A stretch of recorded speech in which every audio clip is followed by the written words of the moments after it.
حسبي ربي جل الله حسبي ربي جل الله ما في قلبي غير الله ما في قلبي غير الله نور محمد صلى الله لا إله إلا الله. Tafsir Alhamdulillah, saya lihat sejak ia dimulakan mendapat keberkatan dan rahmat yang sangat luar biasa, dan saya doakan agar semua yang hadir dibalas dengan balasan yang sangat tinggi di sisi Allah SWT di dunia dan di akhirat. Saya mohon kemaafan kerana hari ini mungkin saya kena duduk dalam menyampaikan sebab badan rasa sangat-sangat tak sihat. Besok pagi saya kena check platelet sebab dia kena denggi petang, sebab wabak denggi tak luar biasa. Tapi saya akan cuba untuk menyampaikan beberapa poin yang sangat penting yang saya rasa awalan tu saya akan introduce benda tu sampai saya rasa everyone should actually try to remember and look at it as something very important in the future collection of knowledge and experience dalam Islam. Bismillahirrahmanirrahim. It is about 11 ayat yang ditafsirkan, tapi 11 ayat ini adalah a comprehensive explanation about the curriculum ataupun the syllabus of a course, satu kursus yang kalau saya ada universiti, saya akan namakan universiti ini Madrasah Tarbiyah Islamiyah ataupun Tarbiyah Islamiyah University College ke University whatever, yang mana orang yang tertentu akan ada kelayakan basic requirement untuk enter. Dan saya ada kurikulum tahun 1, kurikulum tahun 2, kurikulum tahun 3, yang apabila sempurna kurikulum ini, maka orang tu bukan mendapat sijil, tapi orang tu bersedia untuk memasuki syurga Allah SWT. Ya, maknanya kalau saya boleh buatlah universiti ni atau college ni dan kurikulum ni, saya nak semua graduan daripada universiti ni adalah ahli syurga Allah SWT yang paling tinggi. Ya? Kurikulum ni bukan saya buat, okey kita duduk lecture kan, kita buat apa dia kurikulum tahun 1 ada anatomy, physiology, apa semua everything. Lepas tu tahun 2 nak buat apa tu system based apa semua CST. Bukan saya yang buat, tapi sebenarnya Allah SWT yang buat kurikulum ni.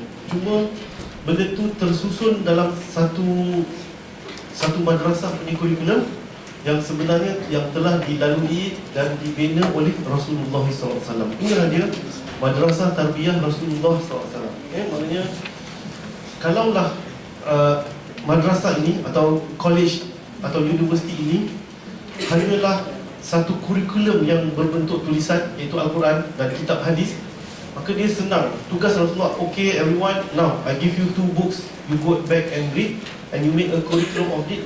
Kau pandai-pandai lah cikgu-cikgu semua buat jadi kurikulum. Tapi dia tidak macam tu. Madrasah Tarbiyah Rasulullah ini adalah sesuatu yang kena dipraktiskan oleh Rasulullah SAW, dan prove to all of us bahawa sebagai seorang manusia biasa, mampu untuk melalui tarbiyah ini dan akhirnya boleh graduate. Dan dia bukan macam malaikat turun kata korang ambil, cuba buat, kalau tak boleh buat tak apa, bekas benda ni macam macam nampak susah je, bukan. So this is like someone who has been chosen to become an exemplary medical student ke, pharmacy student ke. Nah, here you go to this curriculum and you go through and see whether you as a human being can graduate or not. And when you graduate, the product of this graduate adakah akan berhasil sebagaimana yang dikehendaki oleh kurikulum itu, ataupun dia nama di kurikulum, dia pass di exam dia, bila dah pass, tak apa-apa dah dia jadi tak nampak pun macam seorang pharmacist atau jadi doktor 2 bulan dah resign. Dia adalah sesuatu yang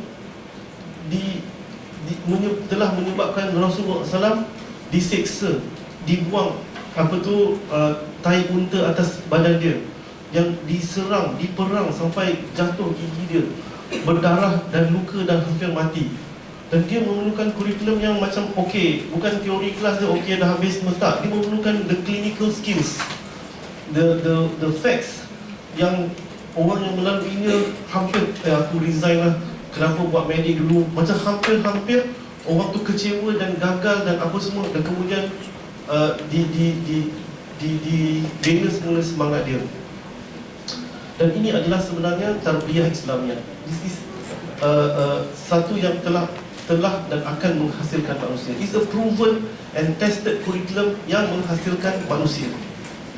Hasil daripada madrasah ini, the graduates of this school, adalah sangat-sangat berkualiti sehingga the Prophet SAW, iaitu mahal guru daripada pengetua daripada madrasah ini, dia telah mengatakan kepada semua orang, dan dia mengatakan bahawa sahabat-sahabat aku ni adalah ibarat bintang-bintang di langit. Kalau kamu mengikut satu daripadanya, mungkin saya kamu tak akan sesat abadan. Maknanya forever you will not be astray. Saya sebagai dekan fakulti perubatan pun tak berani nak kata, graduate system ni so good, if you follow this example, you will never be astray. Tak. I'm so afraid because I know there is weakness in a curriculum yang dibuat oleh manusia.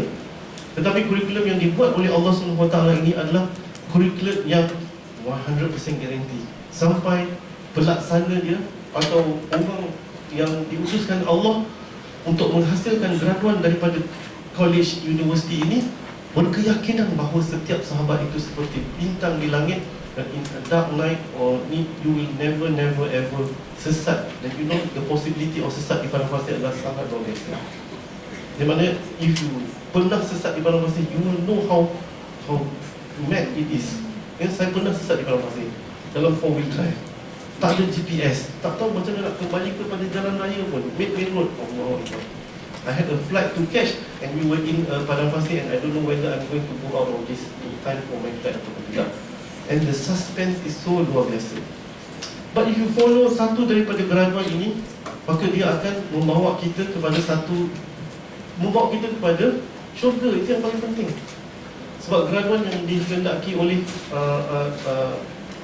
tarbiyah ini atau kurikulum ini adalah graduan yang akan layak dan dipilih Allah dan dirahmati Allah untuk memasuki syurga. So, if you understand this curriculum, and whenever you attend any programs, dalam Usrah kita bincangkan topik ni, dia topik tahun 1.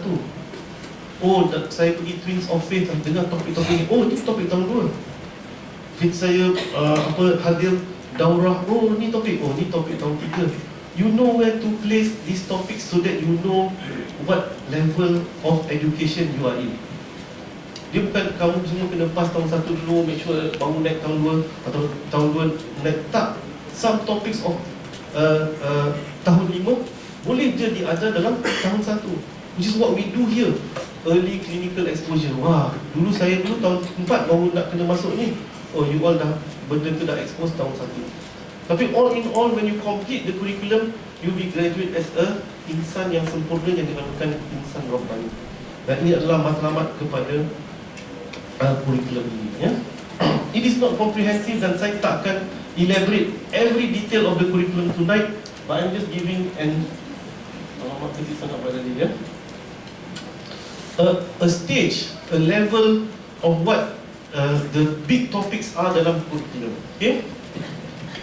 Bagaimana daripada seorang yang jahil, seorang yang mempunyai background maksiat, background tak tahu Islam, background daripada bukan keluarga yang Islamik sangat, background terbiasa dengan golongan-golongan yang ahli asi, dia nak start attend kursus ni atau masuk degree ni atau apa yang tu call it, madrasah tarbiyah ini.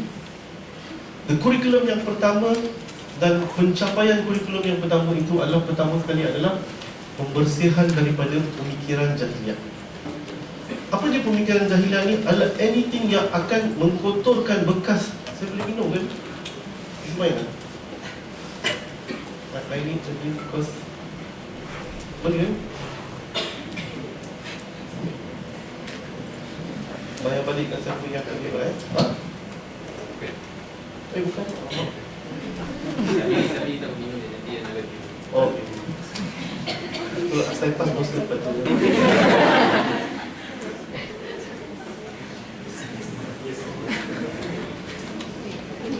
So if you look yang pertama sekali, apa yang kita nak buat?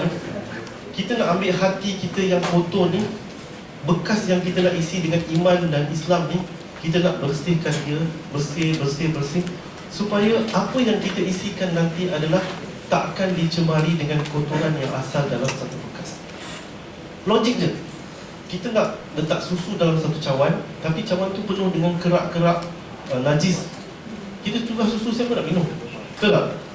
Begitulah hati manusia ini. Pertama sekali yang telah dilakukan oleh Rasulullah adalah membersihkan para sahabat dia, siapa yang nak mengikutnya daripada rawatib al-jahiliyah. Apa rawatib ni? Benda-benda yang biasa kita buat dan benda tu akan mengotori jiwa, dan benda tu akan prevent nur dan iman daripada memenuhinya dan react accordingly untuk become a good Muslim. Simple things. These are initially you see and imagine, they are simple things. Apa dia adat jahiliah? Bukan semestinya syirik sahaja tau. Benda yang very basic yang menyebabkan yang terbiasa dalam jahiliah. Misalnya orang Arab masa tu tak suka mandi. Betul tak? Islam datang, suruh dia orang semua mandi. The Prophet asked them to bathe. So the Muslims suddenly became clean people. Oh, aku nak jadi Islam nak bersih. Very easy. Orang Arab masa tu tak suka bersih, everyone bau busuk apa semua. Rasulullah SAW kata, kalau aku tak membebankan umat aku mewajibkan semua orang tu bersuci. Wow, this is cool. Maknanya benda ni nampak macam simple, tapi itu adalah pembersihan, a change from adat-adat jahiliah yang tak cool, yang tak best. Apa dia adat jahiliah yang tak best lagi? Adalah minum arak. It is a culture that every time we feel happy, we must drink. Dan drinking sounds like, drinking is cool, man. What's wrong with it? What's it, man? Kalau ada masalah minum je lah, and then we get zonked and we forget our masalah. Sehingga satu ketika Sayyidina Umar radhiyallahu an, dia minum arak dan dia semayang.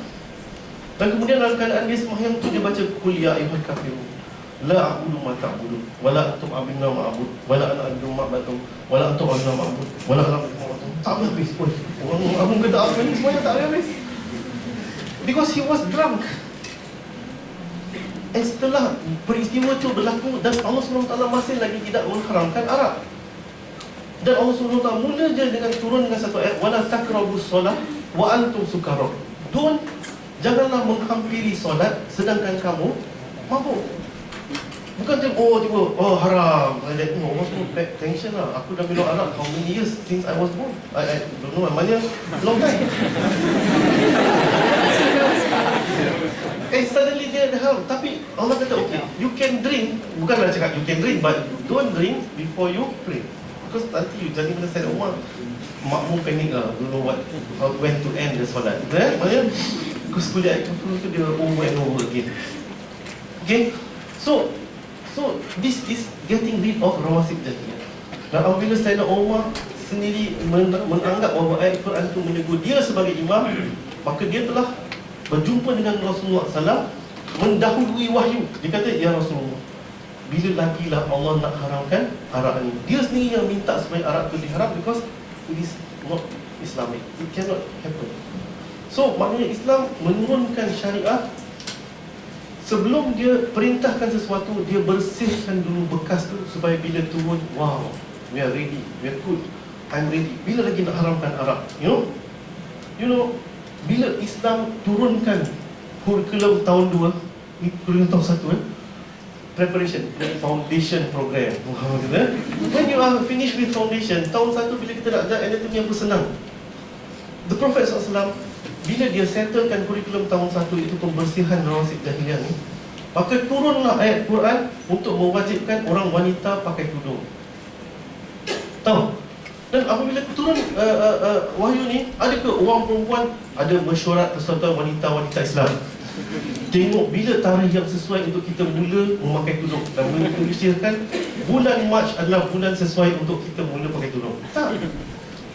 Orang perempuan masa tu, wah, so excited balik rumah, tak ada kain nak pakai tudung, dia potong langsir. Okay, this is my tudung for the night. Orang pakai tudung dalam rumah, tapi seronok. Sebab apa? Ini perintah Allah yang baru. Because hati dia dah bersih. Tak payah nak argue, ini apa ni, Kasih Muhammad cakap apa, tak ada sunnah apa semua. Tak payah argue. Faham tak? So the way to start this curriculum in this maktab tarbiyah ataupun kurikulum tarbiyah dalam kolej ini adalah pembersihan hati. Pembersihan hati daripada sebarang rawatib al-jahiliyah. Pembersihan hati bahawa aku tak nak lagi jadi jahat. Jahat ni keji, aku tak suka nanti masuk neraka. Hati yang dah tak sabar-sabar, bila lagi nak turun satu perintah Allah ya, aku tak sabar nak taat. Ya, you can imagine if you go for umrah or ziarah di Madinah, there is a masjid, nama dia Masjid Qiblatain. Betul? Tak special pun kalau sembahyang tak jalan satu kali kan banda. It's not really special dari sudut ibadah, tapi it's a good place to visit. Why? Because satu ketika masa the Prophet SAW sedang sembahyang asar di Masjid Qiblatain ini, syariat daripada Mekah sampai Madinah, semua orang bersujud ataupun sembahyang menghadap ke arah Masjidil Aqsa. And there was a wahyu di rakaat. Ada yang kata rakaat kedua, ketiga, wallah it doesn't matter, but it is in while the jemaah was praying. And masa tengah sembahyang tu, the Prophet changed the kiblat. The jemaah aku, I don't know how macam mana. Kalau ada, come on lah brother, habiskan asar dulu lah, maghrib nanti kita tukarlah kiblat. Ketaatannya sangat luar biasa.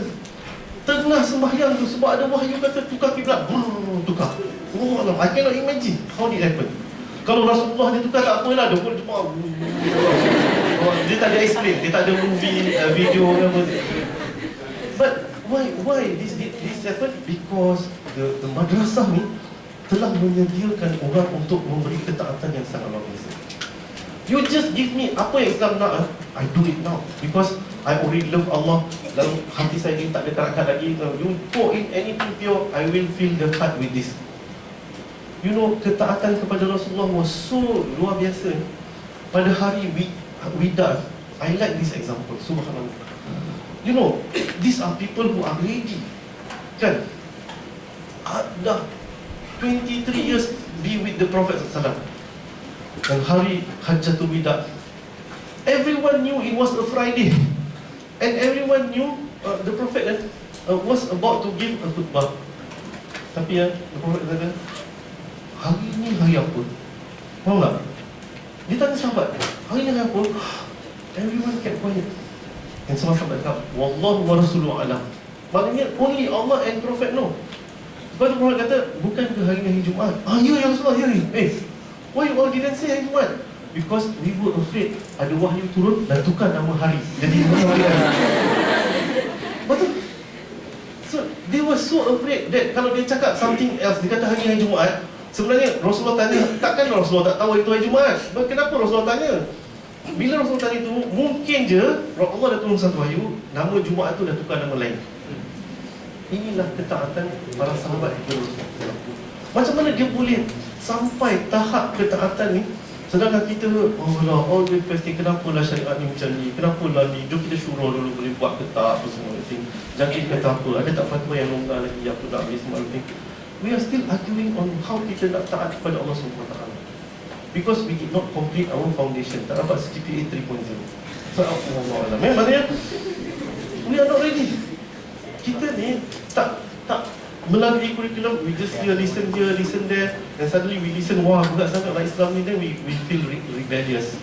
But if you follow the curriculum and we keep a foundation, yang first thing adalah kita nak bersihkan hati kita daripada rawatib atau kata jahiliah ni, dan kita mengetahui right from the beginning apakah dia jawapan kepada 3 persoalan asas yang saya dah buat the last time saya ni kenapa nak taat, sebab hati saya dah bersih.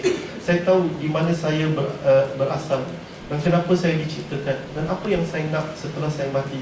So give me any orders, I will follow, because I believe that insyaAllah this is best for me. So this is the preparation, this is the foundation year. This is what the Prophet SAW did pada para sahabat. Can it be completed in 1 year macam foundation kita? No. It needed a long time. It needed 13 years in Mekah, dengan seksanya, dengan pemulawannya, dengan apa semua, just to cleanse your heart, because there were a lot of elements yang mempengaruhi kita untuk cinta balik kepada jahiliyah. Maknanya apabila apa tu you remind me who this sahabat is, dia menghina Bilal bin Rabah. Dia kata kau ni anak perempuan hitam. Siapa nama kamu? I will tell you when I remember. Dia kata kau ni, dia tengah gaduh apa semua entah apa tak. Saya tak tahu apa dia bergaduh. Tapi dalam bergaduh tu, ni dah lama ni jadi sahabat Rasulullah. Still ada rasa bila marah tu habis semua keluar. Memang dia keluar. Dia marah kepada Bilal. Kau ni, you are nothing but anak perempuan kulit hitam.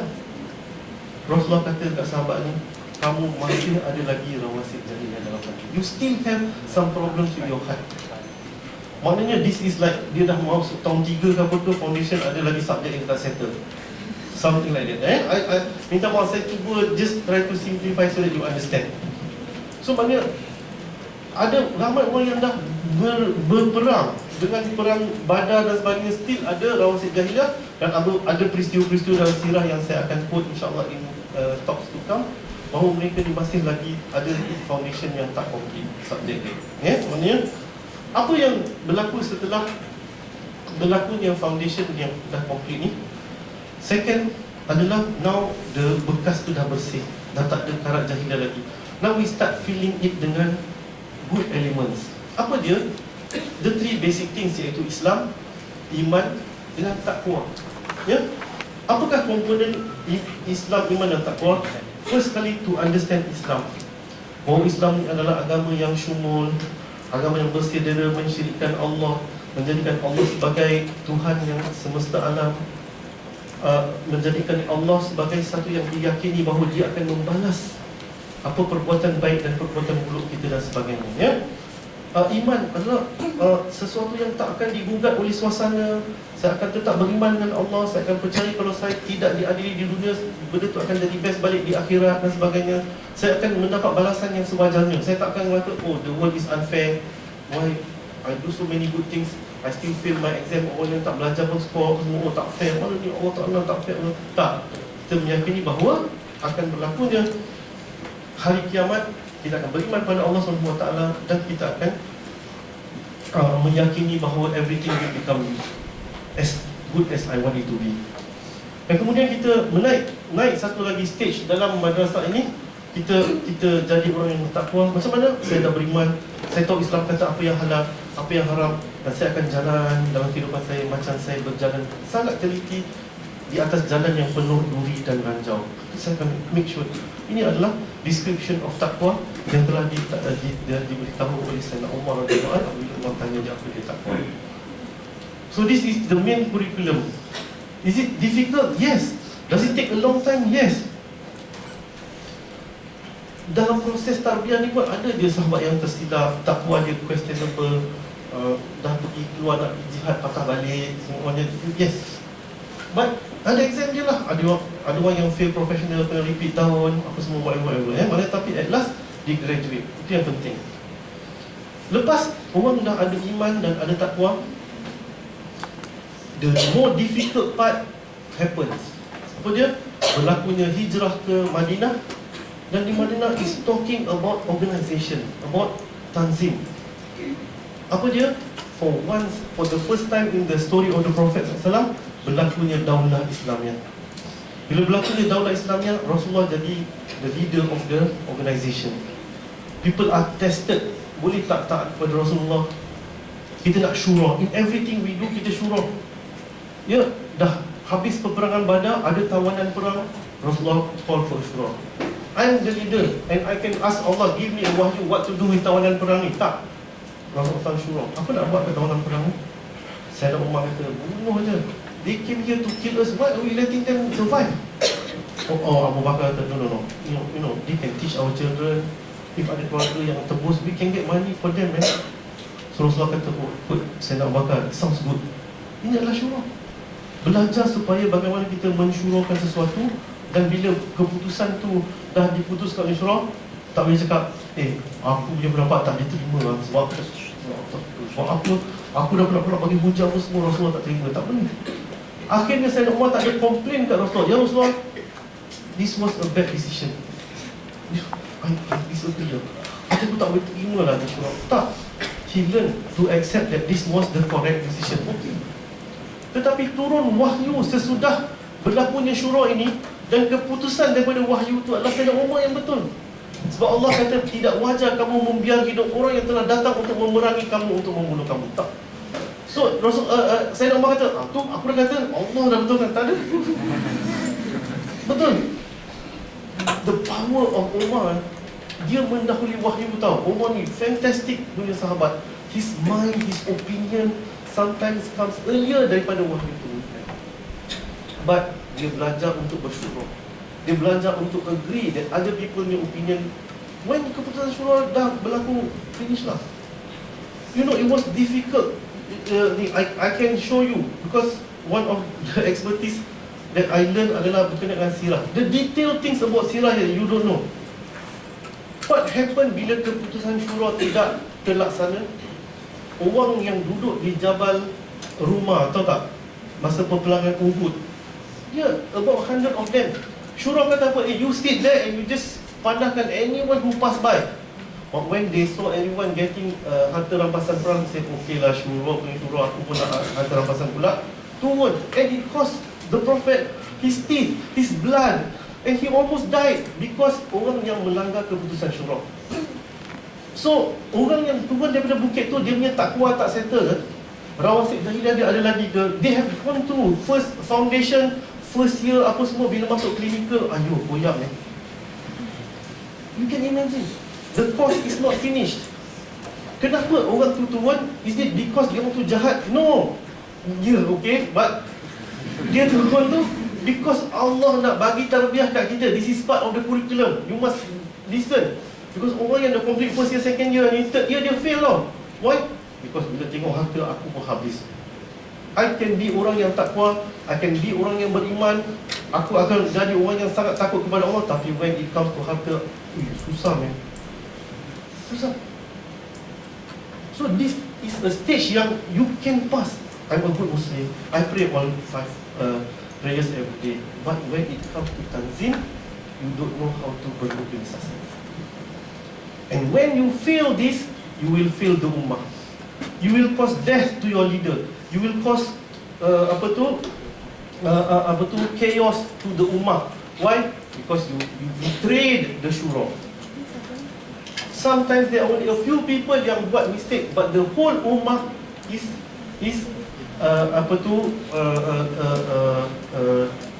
lose because of this. You know, if you all look at Syria punya history, and you should, because we are talking about Syria and your heart should be in Syria. There was once upon a time, ada satu bandar yang nama dia Homs, and the decision was made by a few people yang saat tu getir, dan sedangkan mereka belum bersedia, dan pemimpin ini mengatakan semua, jom kita angkat senjata and fight. Was not a good decision. It was a wrong decision. Why? Because they were not ready. So dia angkat senjata dan memerangi rejim pada ketika itu. You were not born then. And don't think about malam ke ada ke news keluar. No, it was long time ago. Apa jadi apabila mereka mengangkat senjata pada waktu yang salah? The whole city of Homs was destroyed. There was not one single living Muslim there anymore. Habis. This is a mistake done by a few people, but it was the time of everyone in a city. No more survivors or Sabah. Finish, habis. Can you imagine that? It happened in the history of Syria. So what is happening now is nothing compared to what has happened in the past. So yes, you can go to lectures. I feel good after attending Twins of Faith, apa semua, but that is only curriculum tahun 2. You must learn how to be organized, how to obey orders, how to listen. Ini apa komponen of tanzim? Ada imarah, ada pemimpin, ada syura, ada ta'ah, ada ketaatan, dan ada bai'ah, ada ikatan janji setia. Bai'ah ni bid'ah ke? Tak, dia berlaku di zaman Rasulullah SAW.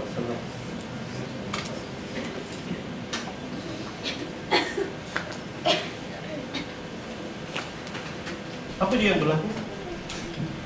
Whenever there is satu keadaan yang sangat getir, yang sangat memerlukan satu decision yang sangat luar biasa, berlaku satu fenomena atau satu insiden yang namanya bai'ah.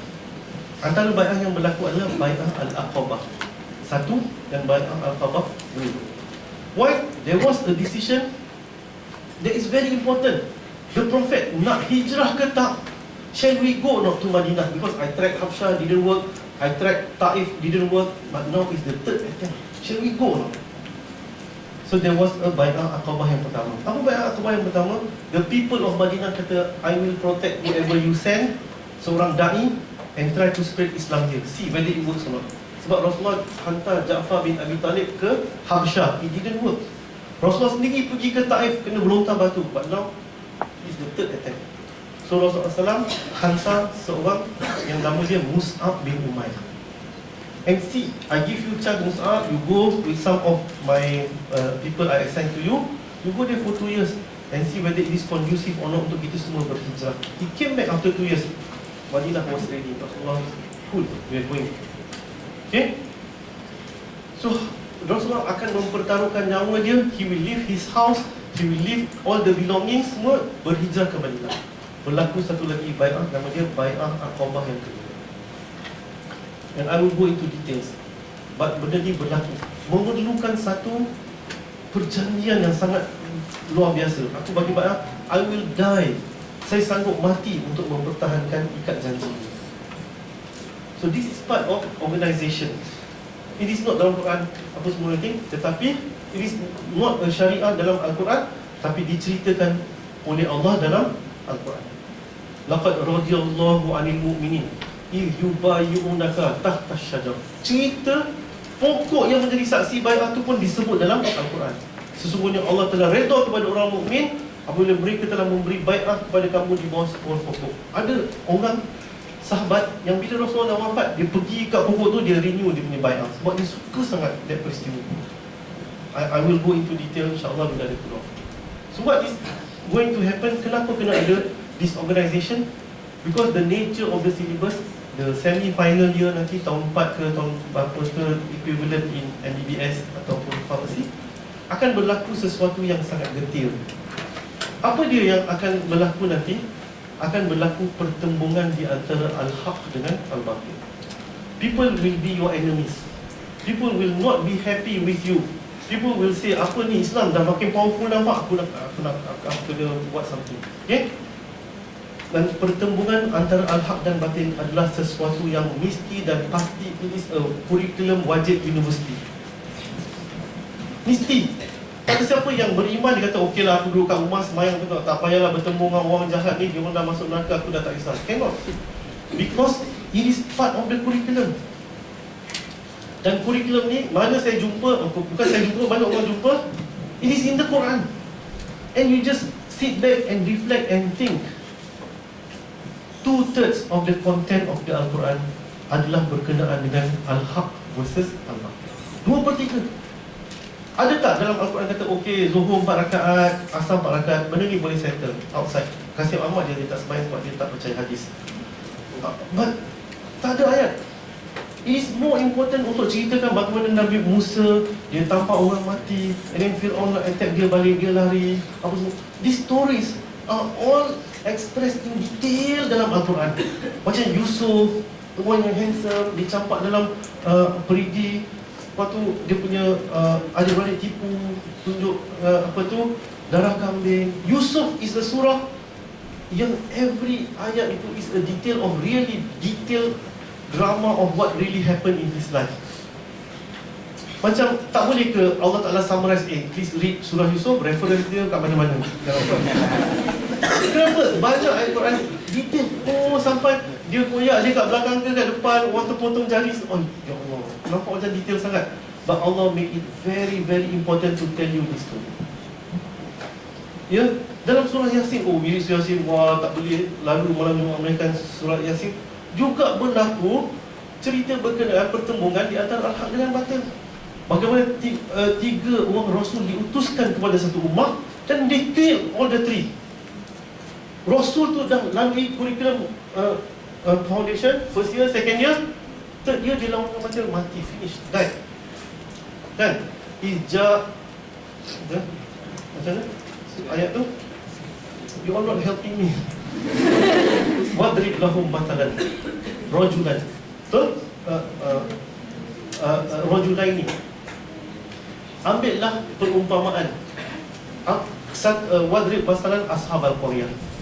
Ambillah peringatan tentang kisah satu kampung, ashabal qaryah, satu qaryah je. Maknanya bukanlah besar sangat, bukanlah Selangor pun, Sriwijaya je, ataupun Kajang je. Sebab ada pilihan lain kat Kajang, kita kena mention lah kan. Kajang je, qaryah. Ija'ahum betul. Fakazzabna, maka dua rasul ini telah didustakan oleh kaumnya, lalu diturunkan rasul yang ketiga. 3 rasul kat Kajang, detail tu orang Kajang. Satu qaryah, 3 orang rasul.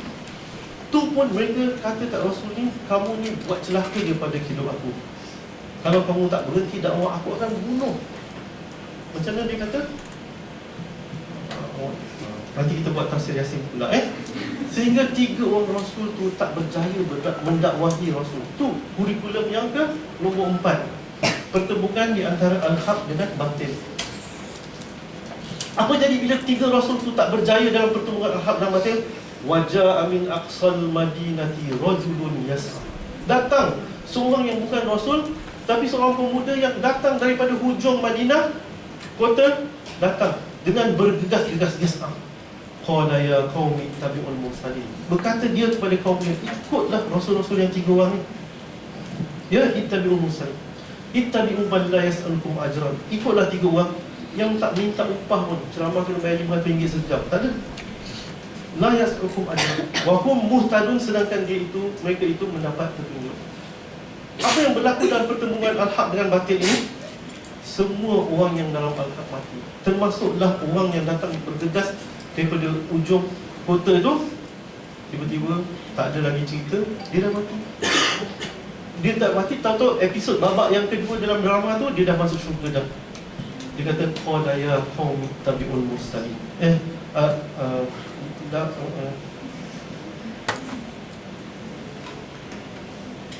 Dia kata ya laita qaumi ya'lamun bima ghafara li rabbi wa ja'alani minal muslimin. Ya? Alangkah baiknya sekiranya kaum aku yang bunuh aku tadi mengetahui bagaimana Allah telah membalas aku dengan syurga dan telah reward me apa semua everything. Berlaku pertemuan al-haq dengan batil. Saya pernah buat tafsir macam mana Nabi Daud membunuh Jalut, ya. Maknanya siapa yang tak dengar nanti kita buat sekarang. So this is the curriculum. Dan bila kita melalui fasa yang sangat teruk ni, kenapa detail cerita tu diceritakan dalam Al-Quran? Sebab kadang-kadang hero mati, kadang-kadang hero berjaya, kadang-kadang kejayaan tu di akhirat nampak macam. So you must know kenapa Ikhwan Muslimin daripada Hasan Al-Banna dulu dah hampir 100 tahun tak menang-menang lagi. Egypt nampak macam dah best dah, dapat Morsi sebagai presiden, tiba-tiba jatuhlah balik. It sounds difficult, man. Tapi Allah Ta'ala ceritakan kisah ini because all these examples adalah contohnya, ada yang menang straight away, ada yang kalah, ada yang, you know tentang kisah Ashabul Ukhdud dalam surah Al-Buruj. Apa dia kisah Ashabul Ukhdud? We will insyaAllah revise one day insyaAllah. Tapi at the end of the day, everyone died. Why? Because Ashabul Ukhdud adalah kisah penggali tarikh. Dia tanya orang beriman, kamu beriman pada Allah ke Tuhan pemuda itu? Pemuda punya Tuhan, itu Allah. Masuk dalam tarikh, boom bakar. Sampai akhirnya seorang ibu yang membawa anak dia, macam yang berlaku kat Syria, macam yang berlaku dekat Egypt. Kamu Ikhwan Muslimin, okey masuk penjara. Benda ni tembak, semua seperti dia je. Benda ni bukan berlaku sekarang, tetapi telah berlaku di satu zaman yang kita pun tak tahu exactly when. Lagi zalim dia punya leader. Iman pada Allah ke beraja? Allah, masuk Amerika. Tapi Allah kata innal ladzina amanu wa amilus solihat lahum jannatin tajri min tahtiha al-anhar. Walaupun dia masuk dalam parit itu, mereka telah mendapat syurga yang mengalir di bawah dia sungai-sungai. So this is pertemuan. Every little bit you read dalam Al-Quran, there is a story. Kita semua seronok baca surah Al-Kahfi hari Jumaat, ya. Everyone likes the story of the to read. Alhamdulillah, insyaAllah many people can finish within 15 minutes, 10 minutes surah Al-Kahfi dan sebagainya. Why do we read Al-Kahfi hari Jumaat? Why is there authentic hadis yang menggalakkan kita untuk membaca suratul Kahfi? Why? Sedangkan suratul Kahfi itu adalah 4 stories, 4 stories. Ya, maknanya tak ada dalam surah Kahfi tu kamu kena beriman, kemudian ada, tapi the majority of ayat dalam suratul Kahfi yang kita baca setiap hari Jumaat itu adalah kisah 4 kisah. Daripada Ashabul Kahfi itu sendiri sampai kepada pemilik 2 kebun, sampai kepada Musa dan Khidir, dan sampai kepada Zulkarnain. Kenapa? Apa bezanya 4 cerita ni? Beza adalah keadaan dia lain. Al-Haq tu tengah best atau tak best apa semua, tapi berlaku pertembungan di antara Al-Haq dengan batil. So even when you are in year 1 atau foundation, you must already every Friday read the curriculum of what is going to happen in year 5. Nama dia early clinical exposure atau problem based learning. Give you a problem. Apa dia bezanya? Bezanya adalah Ashabul Kahfi, Al-Haq tu ada 7 orang atau 5 orang atau 9, wallahu a'lamu bi'iddatihim. Allah dia tak tahu berapa, 5 ke 7 ke 9 ke, yang next one is dia punya anjing. Tapi orang yang tak ada kuasa, tak ada apa-apa ni, they didn't fight the battle head on. They went to hide in a gua. Tapi akhirnya berlalu 309 tahun, maka pertembungan antara Al-Haq dan batil itu menjanjikan atau berakhir dengan kemenangan. Somewhere by the resistance of these 9 people or 7 or 5 people, by just not agreeing dengan maksiat, not being with them, resisting them, people tell story. You know, mak dulu, mak ni jahat, tapi dulu ada orang 9 orang ni bahaya sangat, tapi dah tak mana dah hilang. Saya wish anak saya jadi baik macam dia. Anak dia wish anak dia jadi baik. Wish after 309 years everyone jadi baik. Ramai kan? Kalau orang kata, pergi sekolah ada ni, entah mak bapak dia jadi film star ke apa ke, dia nak anak dia hafal Quran. For what? Maybe aku ni tak berapa baik sangat, tapi aku nak anak aku baik. Anak aku pula nak anak aku baik. And the generation will be better. We will go on the details when we come to year 3 ke year 4. Namanya kita akan huraikan dengan Ashabul Kahfi, tentang pemilik 2 kebun, tentang Zulkarnain, tentang Khidir. Dan sehingga Zulkarnain tu, dia punya power was so strong, dia went to the east, went to the west, apa semua batil habis, sampai akhirnya dia bertemu dengan Ya'juj dan Ma'juj dan membina benteng untuk mengawal Ya'juj dan Ma'juj. But what is it actually? All 4 stories adalah berkenaan pertembungan dengan Al-Haq dan batil. Ada yang memerlukan 309 tahun, ada yang immediate victory, ada yang took time, ada yang don't understand macam mana boleh menang pun apa semua thing. Nabi Musa was confused. Tapi pokoknya Al-Haq eventually akan menang. And this is the thing that I will need, or everyone need to convince yourself. Macam we need to convince everyone that Manchester United is going to lose now this time. Wish lah, tukar kelab sokongan lah, sokong something else lah. Don't forget about Manchester United lah. Maknanya if you believe and you keep on istiqamah, then insyaAllah menang lah. That is what Allah ask from you. I ask Brother Said Bora, bila lagi Allah Ta'ala nak bagi victory? Why Allah Ta'ala jatuhkan mengisi apa semua? Dia kata kita masih belum beriman cukup, dan kita masih belum sabar, dan Allah want us to sabar a little bit longer. Okay? So at the end, kita akan menang. And what you want to do from this day onwards, atau from yesterday or the day before, is to believe you are in the right team. Don't change your team, because this team is going to win. It may look difficult now. It may sound, Allah, orang Islam yang paling miskin, yang paling melarat, yang tak ada beradab, yang kotor, yang busuk, yang apa semua Islam. Tapi orang yang inilah yang akan menang. Give time and be patient and follow the curriculum, and insyaAllah something good will happen. Itu je. That's what Allah asks from you. Be patient. Okay?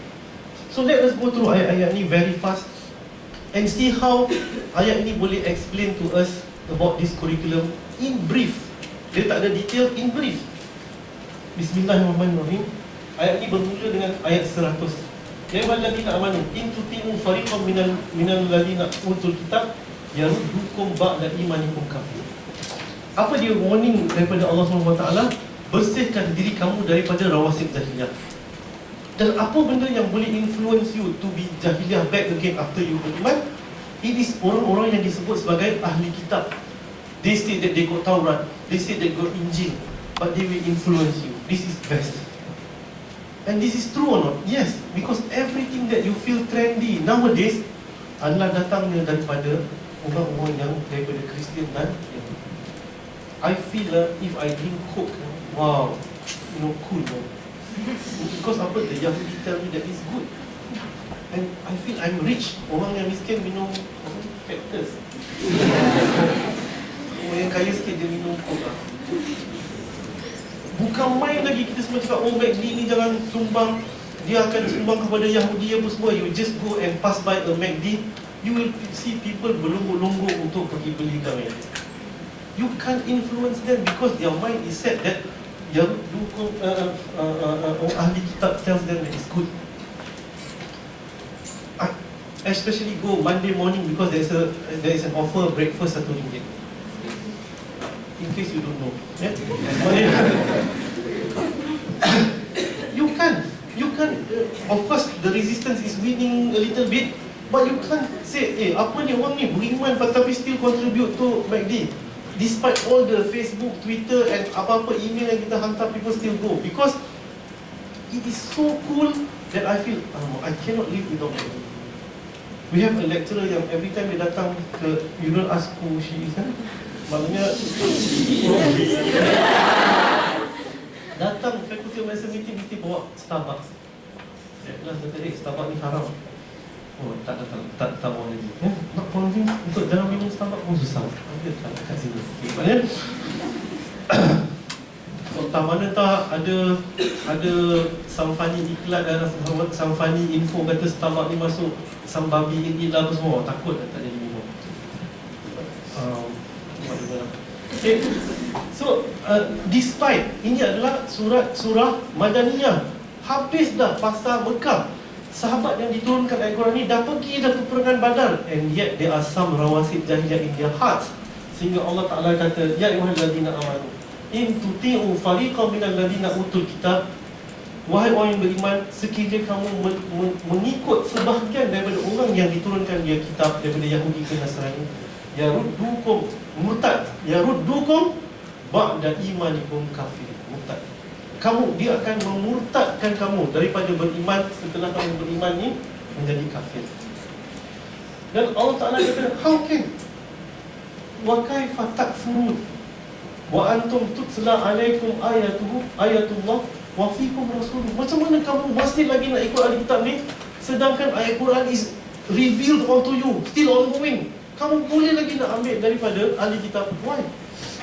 Kamu masih lagi nak rawasib jahiliyah. There are some jahiliyah yang I still cannot get rid of. Please, how can ayat Quran ni menyucikan hati kamu sedangkan kamu mengotori hati itu, bekas itu dengan kotoran-kotoran lagi. Wa fikum rasuluh, dan di antara kamu ada rasul dia.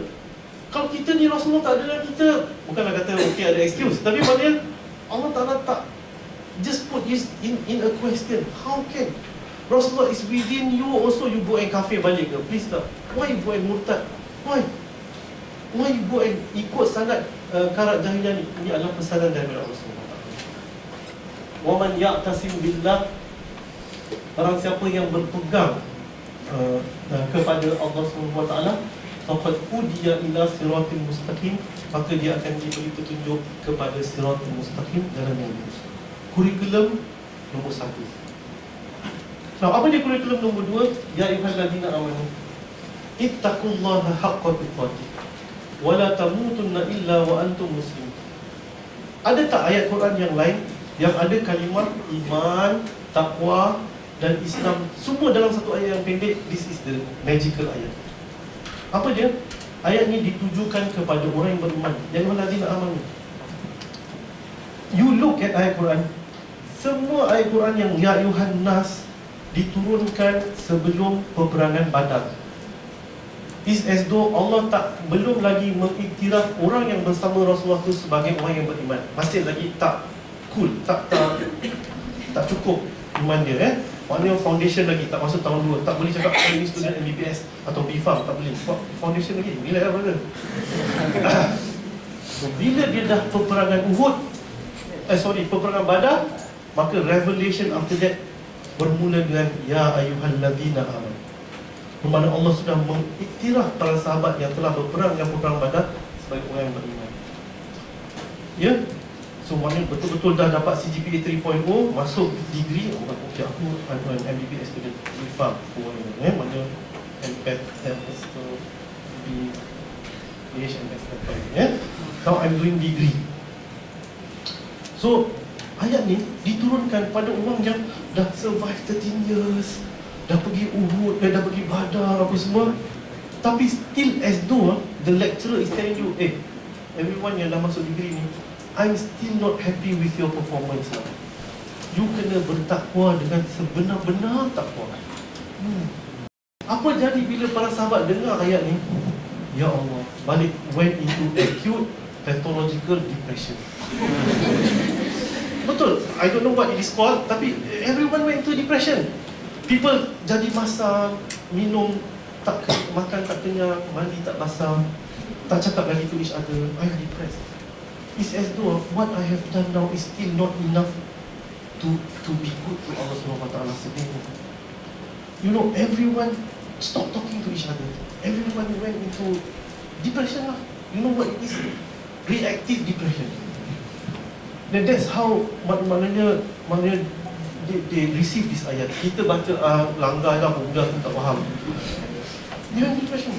Sehingga Allah SWT turunkan ataupun Rasulullah SAW bersabda dalam satu hadis, ittaqullaha mastata'tum. Oh, semua cool balik. Bermakna apa?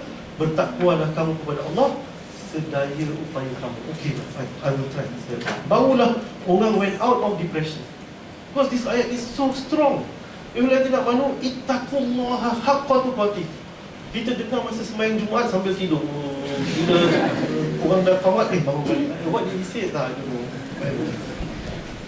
Every Jumaat, the chances are imam akan baca ayat ni. Orang nak ittaqullaha haqqa tuqatih. Aku tak tahu apa cakap.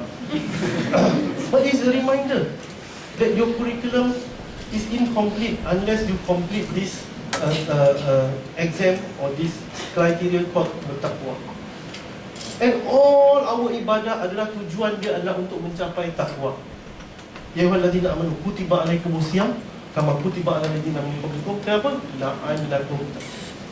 Berpuasa pada Ramadan pun supaya kita berpindah daripada iman kepada takwa. Sebab ayat tu pun sama juga. Ya ayyuhalladzina amanu, puasa ni diwajibkan kepada orang yang beriman. Orang yang ya ayyuhan nas ni tak payahlah puasa, kau nak ke tak nak, okeylah, up to you lah. Tapi ya ayyuhalladzina amanu kutiba alaikumusiyam, supaya puasa tu akan menaikkan darjat kamu daripada orang yang beriman. La'allakum tattaqun. Why do we need takwa? Solution ada kat sini. Wala tamutunna illa wa antum muslimun. Kalau setakat kami beriman sahaja, you are not sure that you're going to die dalam keadaan orang yang menyerah diri kepada Allah. Because you may make mistakes. Orang yang beriman buat mistake, dia berzina dan mati dalam keadaan tu. Maknanya dia mati dalam keadaan kafir. Kesian dia. Dia mencuri, kata dia sengaja nak mencuri, tapi masa tu iman dia tak kuat dan dia mati dalam keadaan mencuri.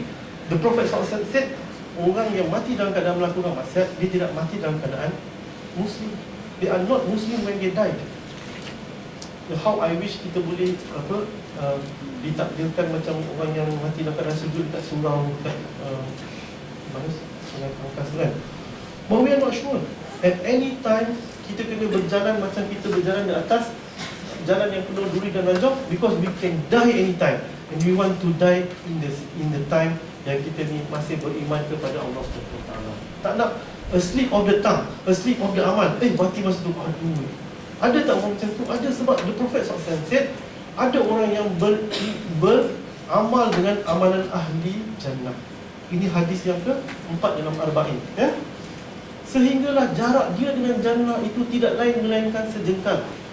Faya'malu amala ahli nar fayadkhuluha. Astagfirullah, takutnya jarak antara dia dengan jannah tu dah tinggal sejengkal saja. Lalu dia beramal dengan amalan ahli neraka, fayadkhuluha, dia masuk dalam neraka. Astagfirullah, sedihnya.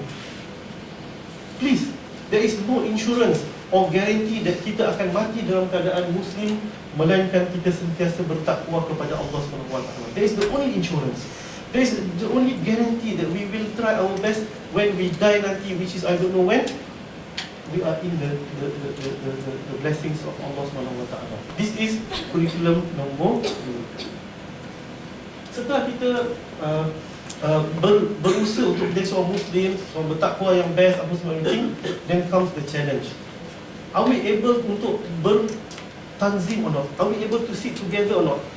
Apa dia the requirements of sitting together? First kali requirements adalah al-ukhuwah Islamiyah.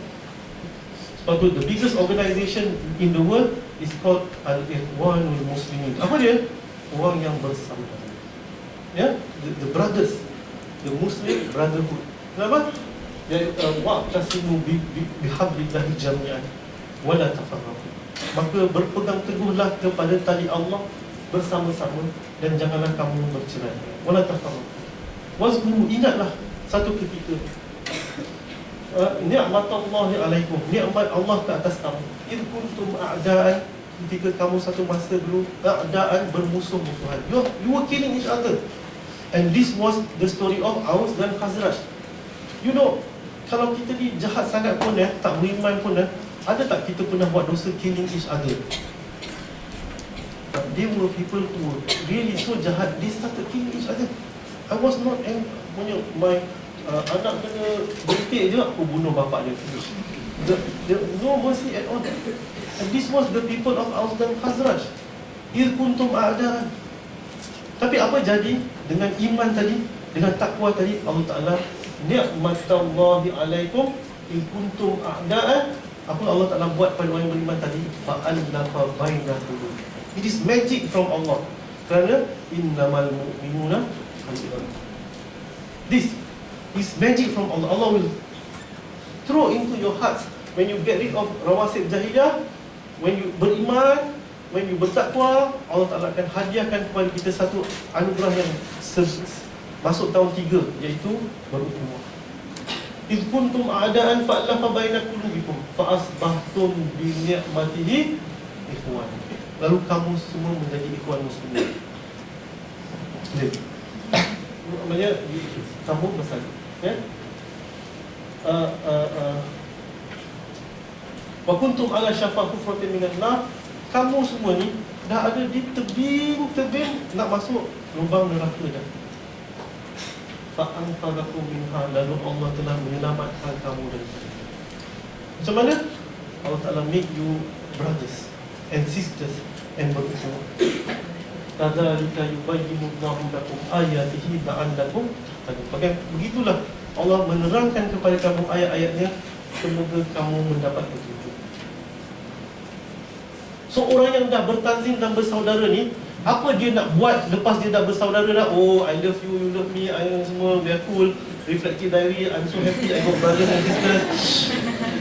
Apa kita nak buat? It is not just about brotherhood. The brotherhood mesti membentuk satu ketumbukan, yang ketumbukan ni ada mission dia. Your mission is to help all the patients so that they recover. Apa dia? Wal takum minkum ummatun yad'una ilal khair. The function of this brotherhood is yad'una ilal khair, iaitu berdakwah kepada kebaikan. Wa ya'muruna bil ma'ruf wa yanhauna 'anil munkar, dan menyuruh pada yang ma'ruf dan mencegah. So we need an organisation. An organisation are people who love each other, and that people who love each other buat kerja yang sama. We are all doing the same objective, iaitu kita nak make the world better. We want people to become yad'una ilal khair. Ada setengah orang mentafsirkan yad'una ilal khair ni adalah mengajak orang yang belum Islam jadi Islam. Ya'muruna bil ma'ruf wa yanhauna 'anil munkar adalah orang yang tak Islam, kita buat dia jadi baik juga, baik lagi. Yang ni kalau dia buat maksiat, betul kan? Kalau dia belum buat baik lagi, kita suruh dia buat baik macam tu, ya. So whatever you define. There is a long syarah on minkum, iaitu sebahagian daripada kamu, means a lot of people will not do this. You read this ayat, that hendaklah semua di antara kamu buat kerja ni. No. Wal takum minkum, sebahagian saja dari kamu will be selected untuk berukhuwah to do this dakwah. Betul tak? Sebab tu syurga ada 100 tingkat.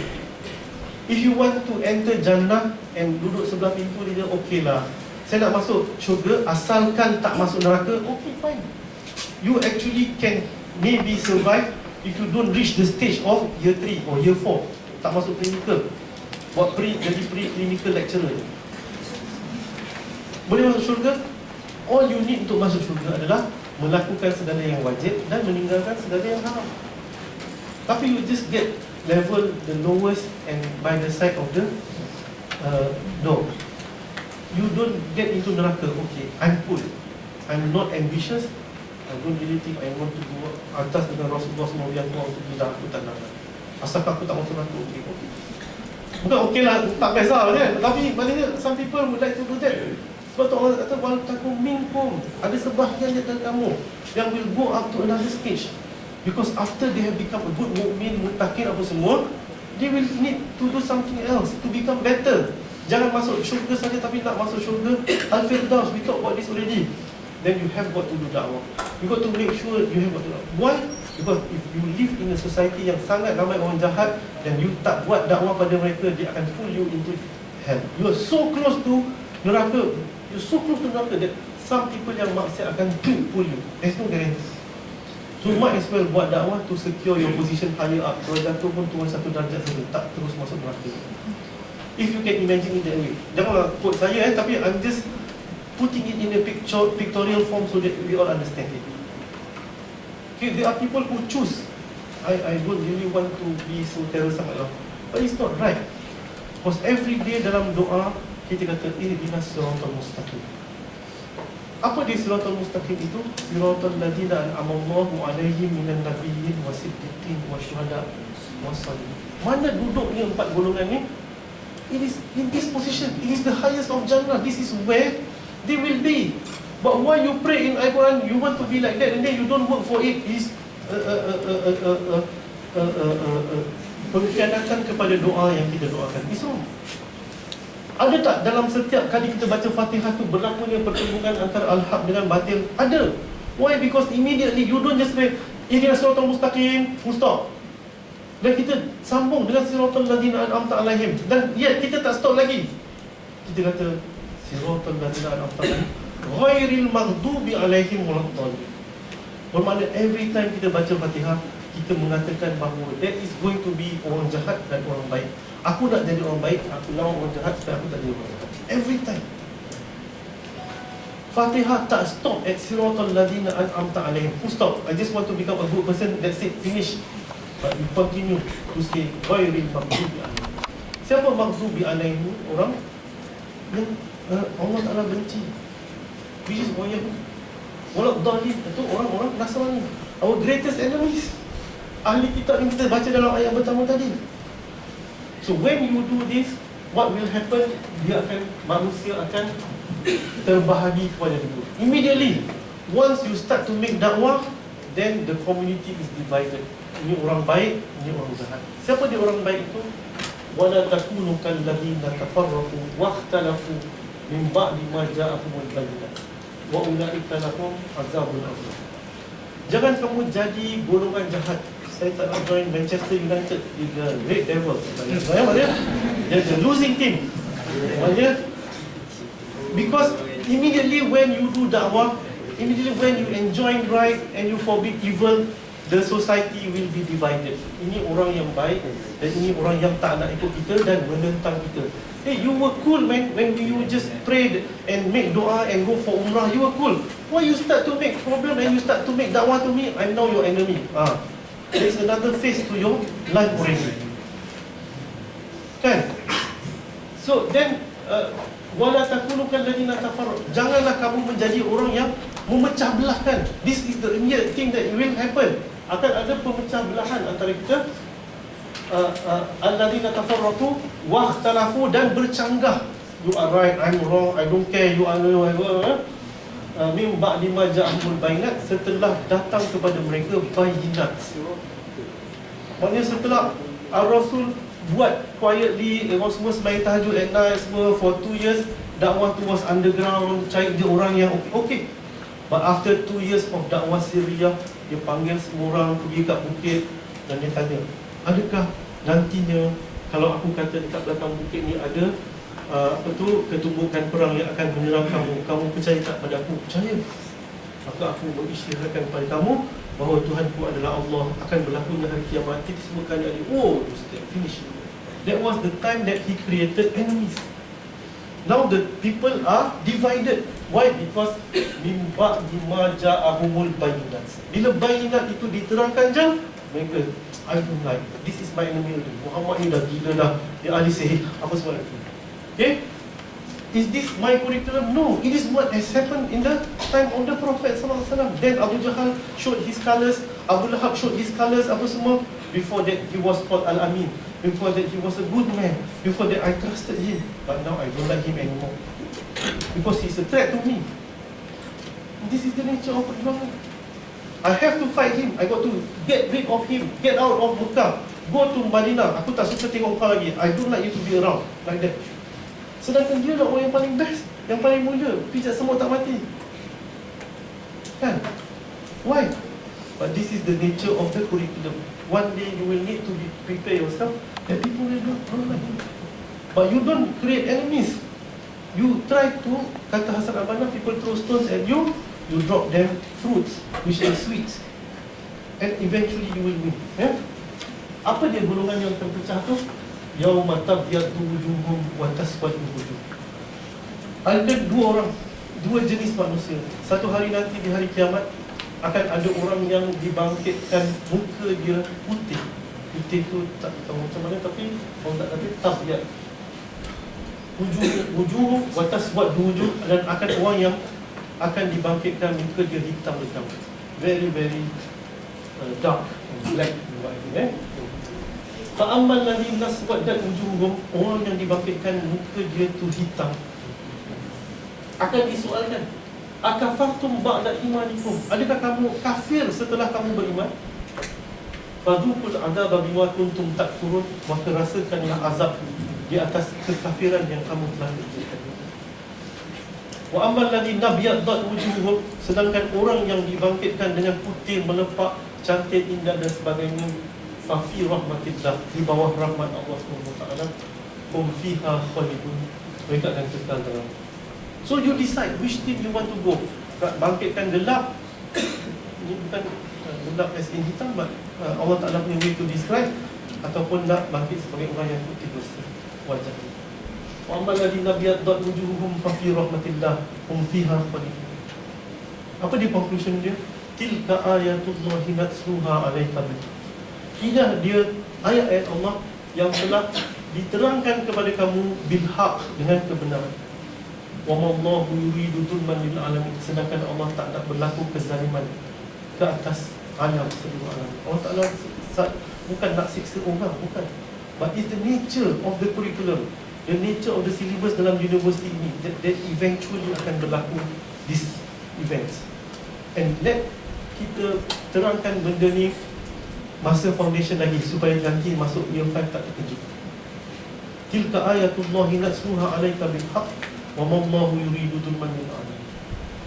Walillahi ma fis samawati wa ma fil ardh wa ila Allahi turja'ul umur. Dan bagi Allah lah segala apa yang ada di langit dan di bumi, dan kepada Allah akan dikembalikan segala urusan. Okay, what is the convocation day? What is the happiest convocation day? When do we say all these efforts have borne its fruit? Adakah apabila Manchester City menang? What is the day of convocation? Of course, you have worked hard for 6 years kan? Let us celebrate today. We call your parents, we call your adik-beradik, take photo, bagi flowers, and give you, I call your name, go up to the stage and take your picture. What is convocation? Convocation day is when kita ni menjadi the world order. Apa yang kita katakan world order tu? Ustaziyatul Adab. So every day you must, that's what I really want this university to encourage all the students to attend convocation lah. You all convocation dapat cuti pergi balik kampung lah.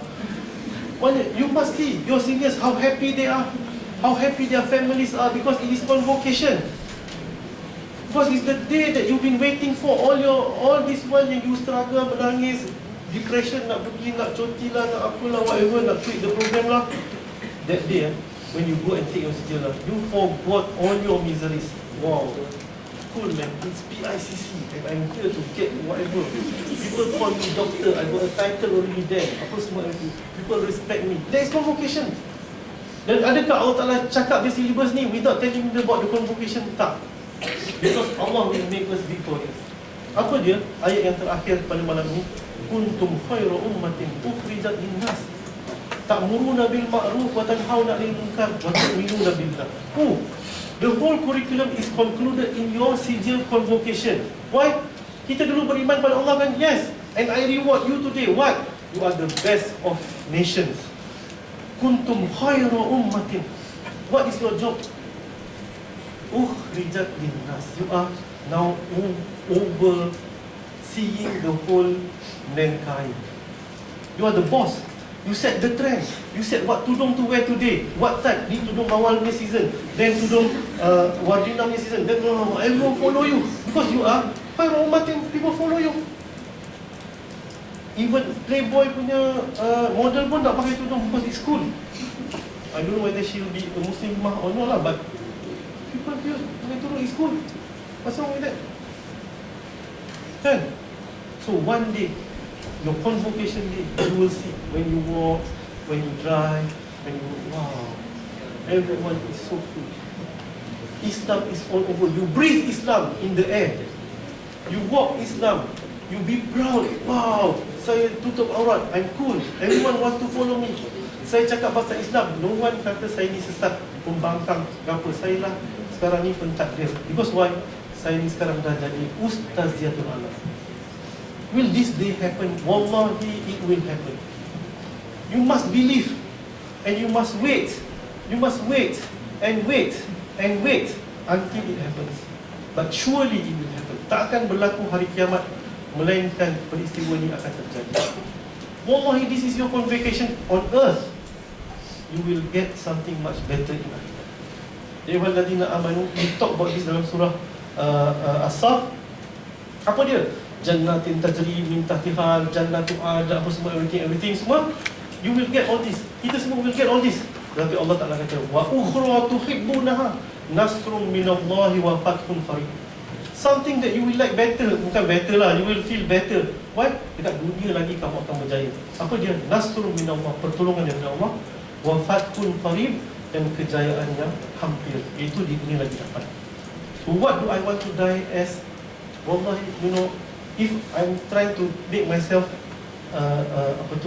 healthy, I'm asking from Allah, Ya Allah, give me health, because I just need to live long enough to see the victory of Islam. Saya nak hidup just long enough so that I can see, Islam dah menang lah, then I can die lah that time, insyaAllah. Bukan I asking for death, tapi I know that I'm not going to live a long time. I told some of you, my father died at 46, I'm already going to be 50 next month. So every year of my life is a bonus. I don't know I'm going to die tomorrow or the day after, because I doubt if I can live much longer than my father. But I pray for Allah that I can live a little bit longer. Kenapa? I know that the Ummah is going to win, and it's going to be soon.